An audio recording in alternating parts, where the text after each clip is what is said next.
सभी भक्तों को जय श्री राम। मैं विपिन शास्त्री, श्री दुर्गा माता मंदिर, आशियाना कॉलोनी, लुधियाना, पंजाब।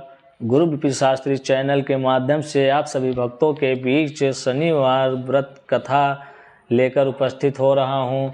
कथा श्रवण करने के पूर्व हम अपने गुरु महाराज इष्ट देव का ध्यान करते हैं। मंगलम भगवान विष्णु, मंगलम गरुड़ ध्वजा, मंगलम पुंडरीकाक्ष, मंगलाय तनो हरि। शनिवार व्रत की विधि। इस दिन शनि की पूजा होती है। काला तिल, काला वस्त्र, तेल, उड़द शनि देव को बहुत प्रिय है, इसलिए इनके द्वारा शनि देव की पूजा होती है। शनि की दशा को दूर करने के लिए यह व्रत किया जाता है। शनि स्तोत्र का पाठ भी विशेष लाभदायक सिद्ध होता है। शनिवार व्रत कथा। एक समय सूर्य, चंद्रमा, मंगल, बुध, बृहस्पति, शुक्र, शनि, राहु और केतु इन ग्रहों का आपस में झगड़ा हो गया कि हम सब में सबसे बड़ा कौन है। सब अपने आप को बड़ा कहते थे। जब आपस में कोई निश्चय ना हो सका तो सब आपस में झगड़ते हुए इंद्र के पास गए और कहने लगे कि आप सब देवताओं के राजा हो, इसलिए आप हमारा न्याय करके बतलाओ कि हम 9 ग्रहों में सबसे बड़ा कौन है। राजा इंद्र इनका प्रश्न सुनकर घबरा गए और कहने लगे कि मुझ में यह सामर्थ्य नहीं है जो किसी को बड़ा या छोटा बतलाऊं। मैं अपने मुख से कुछ नहीं कह सकता। हाँ, एक उपाय हो सकता है। इस समय पृथ्वी पर राजा विक्रमादित्य दूसरों के दुखों का निवारण करने वाला है, इसलिए तुम सब मिलकर उन्हीं के पास जाओ, वही तुम्हारे दुखों का निवारण करेंगे। ऐसे वचन सुनकर सभी ग्रह देवता चलकर भूलोक में राजा विक्रमादित्य की सभा में जाकर उपस्थित हुए और अपना प्रश्न राजा के सामने रखा। राजा उनकी बात सुनकर बड़ी चिंता में पड़ गए कि मैं अपने मुख से किसको बड़ा और किसको छोटा बतलाऊं।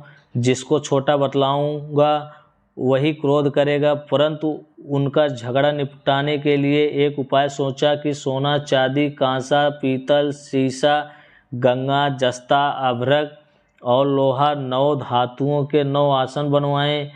अब आसनों को क्रम से जैसे सोना सबसे पहले और लोहा सबसे पीछे बिछाए गए। इसके पश्चात राजा ने सब ग्रहों से कहा कि आप सब अपने अपने सिंहासन पर बैठिए। जिसका आसन सबसे आगे वह सबसे बड़े और जिसका आसन सबसे पीछे वह सबसे छोटा जानिए।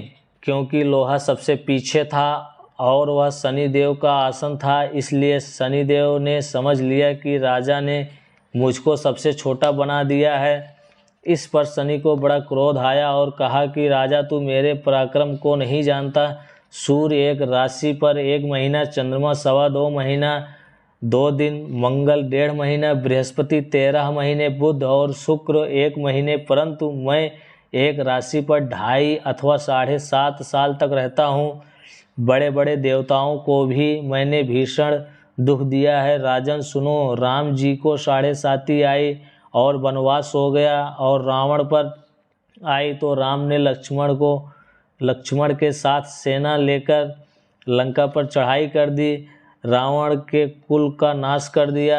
हे राजा, अब तुम सावधान रहना। राजा कहने लगा, जो कुछ भाग्य में होगा देखा जाएगा। उसके बाद अन्य ग्रह तो प्रसन्नता के साथ चले गए, परंतु शनिदेव बड़े क्रोध के साथ वहाँ से सिधारे। कुछ काल व्यतीत हो जाने पर जब राजा को 7.5 की दशा आई तो शनिदेव घोड़ों के सौदागर बनकर अनेक सुंदर घोड़ों के साथ राजा की राजधानी में आए। जब राजा ने सौदागर के आने की खबर सुनी तो अश्वपाल को अच्छे अच्छे घोड़े खरीदने की आज्ञा दी।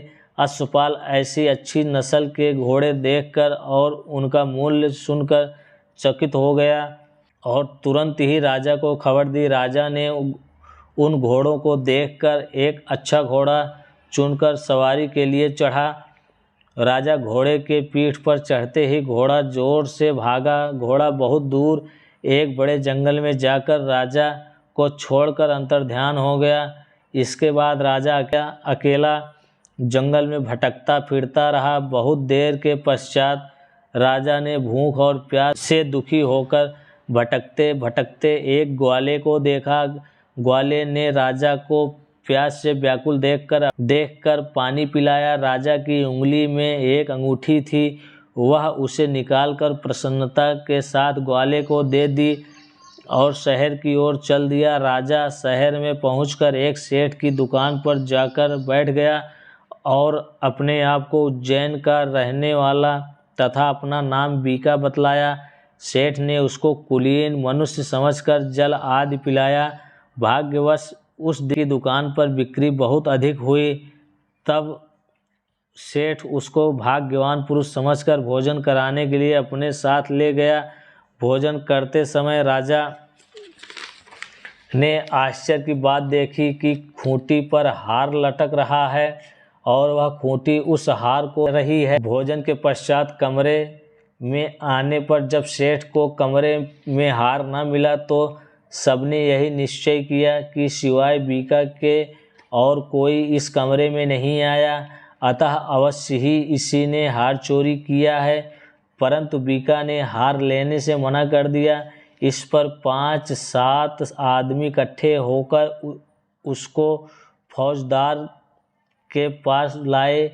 फौजदार ने उसको राजा के सामने उपस्थित कर दिया और कहा कि ये आदमी तो भला प्रतीत होता है, चोर मालूम नहीं होता, परंतु सेठ का कहना है कि इसके सिवाय और कोई घर में आया ही नहीं, अवश्य ही इसी ने चोरी की है। तब राजा ने आज्ञा दी कि इसके हाथ पैर काट कर चौरंगिया किया जाए। राजा की आज्ञा का तुरंत पालन किया गया और बीका के हाथ पैर काट दिए गए। इस प्रकार कुछ काल व्यतीत होने पर एक तेली उसको अपने घर ले गया और कोल्हू पर उसको बिठा दिया। बीका उस पर बैठा हुआ जबान से बैल हाँकता रहा। शनि की दशा समाप्त हो गई और एक रात को वर्षा ऋतु के समय वह मल्हार राग गाने लगा। उसका गाना सुनकर उस शहर के राजा की कन्या उस राग पर मोहित हो गई और दासी को खबर लाने को भेजा कि शहर में कौन गा रहा है। दासी सारे शहर में फिरती फिरती क्या देखती है कि तेली के घर में चौरंगिया राग गा रहा है। दासी ने महल में आकर राजकुमारी को जब वृतांत सुना दिया, बस उसी क्षण राजकुमारी ने अपने मन में यह प्रण कर लिया, चाहे कुछ भी हो मैंने इसी चौरंगिया के साथ विवाह करना है। प्रातःकाल होते ही जब दासी ने राजकुमारी को जगाना चाहा तो राजकुमारी अनशन व्रत लेकर पड़ी रही। तब दासी ने रानी के पास जाकर राजकुमारी के न उठने का वृतांत कहा। रानी ने तुरंत ही वहां पर आकर राजकुमारी को जगाया और उसके दुख का कारण पूछा तो राजकुमारी ने कहा कि माताजी, मैंने यह प्रण कर लिया है कि तेली के घर में जो चौरंगिया है उसी के साथ विवाह करूंगी। माता ने कहा, पगली यह क्या बात कह रही है? तुझको किसी देश के राजा के साथ परणाया जाएगा। कन्या कहने लगी कि माताजी, मैं अपना प्रण कभी नहीं तोड़ूंगी। माता ने चिंतित होकर यह बात राजा को सुनाई। तब महाराज ने भी आकर यह समझाया कि मैं अभी देश देशांतर में अपने दूत भेजकर सुयोग्य रूपवान एवं बड़े से बड़े गुणी राजकुमार के साथ तुम्हारा विवाह करूंगा। ऐसी बात तुमको कभी नहीं विचारनी चाहिए। कन्या ने कहा, पिताजी, मैं अपने प्राण त्याग दूंगी परंतु दूसरे से विवाह नहीं करूंगी। इतना सुनकर राजा ने क्रोध से कहा, यदि तेरे भाग्य में ऐसा ही लिखा है तो जैसी तेरी इच्छा हो वैसा ही कर। राजा ने तेली को बुलाकर कहा कि तेरे घर में जो चौरंगिया है उसके साथ मैं अपनी कन्या का विवाह करना चाहता हूँ।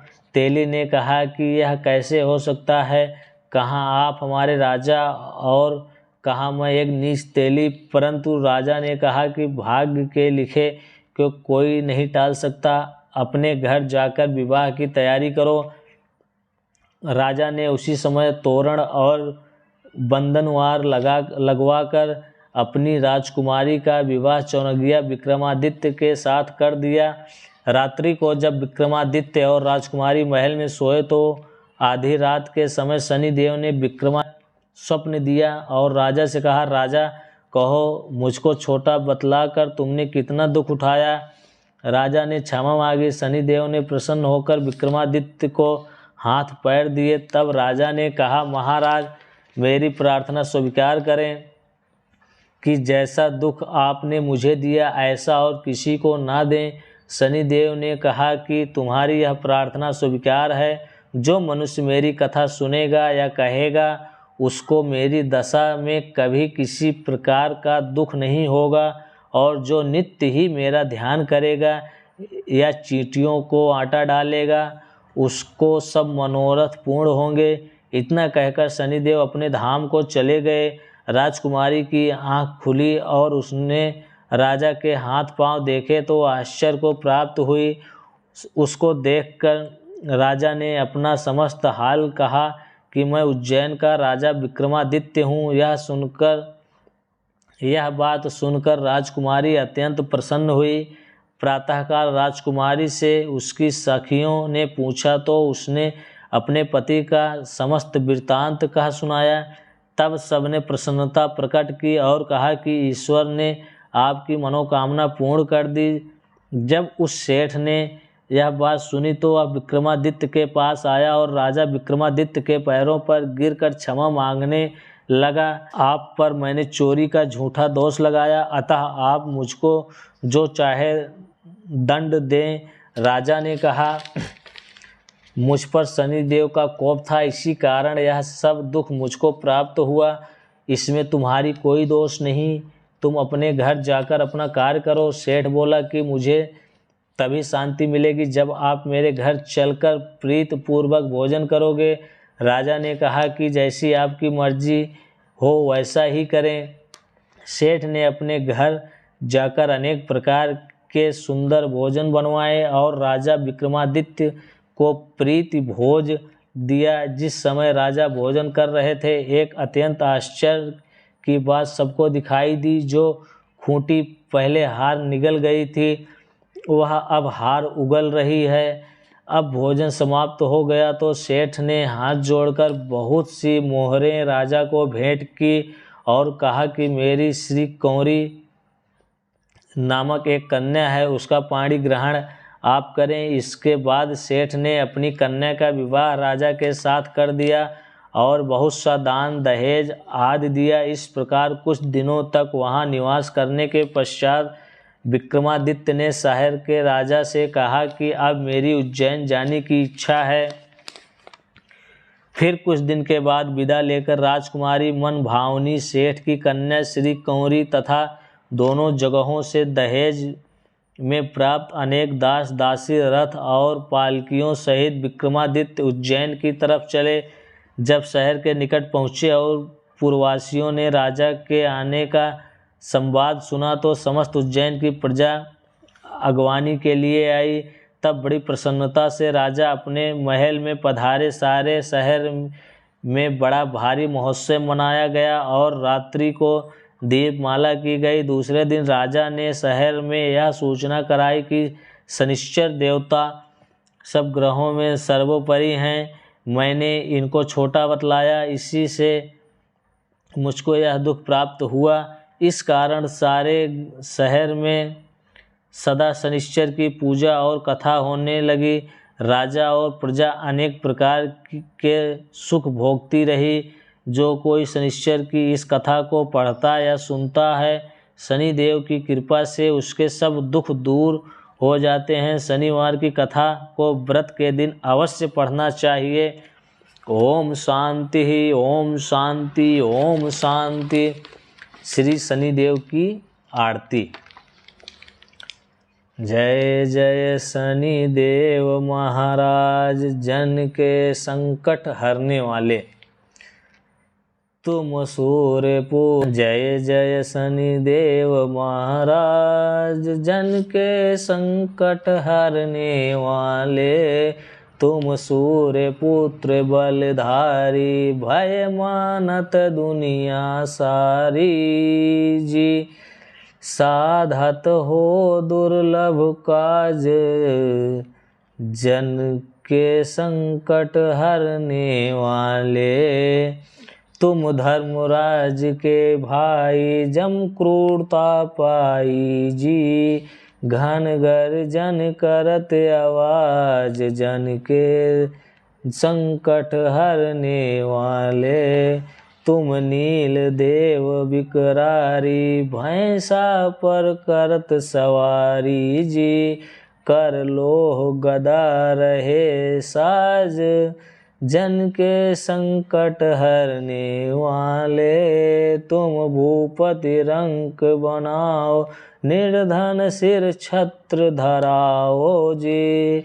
समर्थ हो करन मम काज, जन के संकट हरने वाले। राजा को राज मिटाओ, निज भक्तों फिर दिवाओ जी। जग में है गई जय जयकार, जन के संकट हरने वाले। तुम हो स्वामी हम चरणन सिर करत नमामि जी। पूर्वो जन जन की आस, जन के संकट हरने वाले जी। यह पूजा देव तुम्हारी तिहारी, हम करत दिन भाव ते पारी जी। अंगीकृत करो कृपालु जी, जन के संकट हरने वाले जी।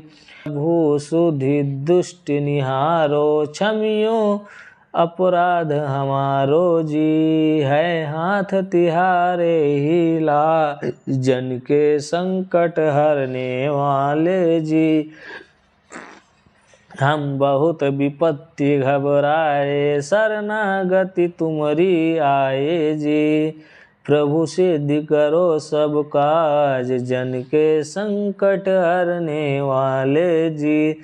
यह विनय कर जोर के भक्त सुनावे जी। तुम देवन के सिरताज, जन के संकट हरने वाले जी। जय जय जय श्री शनिदेव महाराज।